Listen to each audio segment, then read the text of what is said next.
ما شیخ القرآن رحمه الله باجوړ کې ما چې خپل شیخ سره سبق ویو نو زه وړوکی وم سن 85-86 کې سن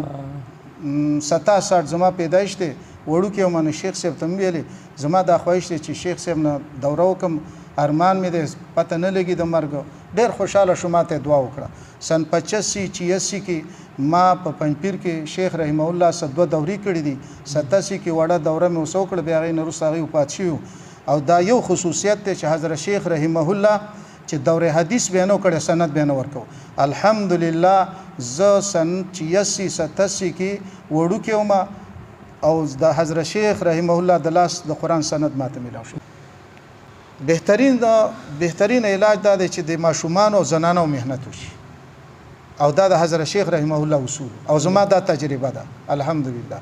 زما زیات شاګردان زنانه دي او ماشومان دي او غم خادي د زنانو په لاس دي غم خادي د زنانو چې زنانه پوه شي رسم رواج په خپل ختم نو مناظره خو ډیر راغلي حضرت شیخ رحمه الله وخت کې خدا نن سبا مناظرین دي نن سبا مجادله دي د دې مجادلو نه اجتناب پکار دي مناظره ته یو دلیل پیش کې بل غلې دا بل دلیل پیش کې بیا دواړه په یو خبره متفق شي نیمه مبتدی چې ده په ضد باندې ولاړ دی نو د دې مناظره پیدا شول د دې په ځای باندې دغه اصلاح وکړه اغله ترغیب ورکا او د بدعت او د رسمونو رواجونو رد وکړه دا مناظره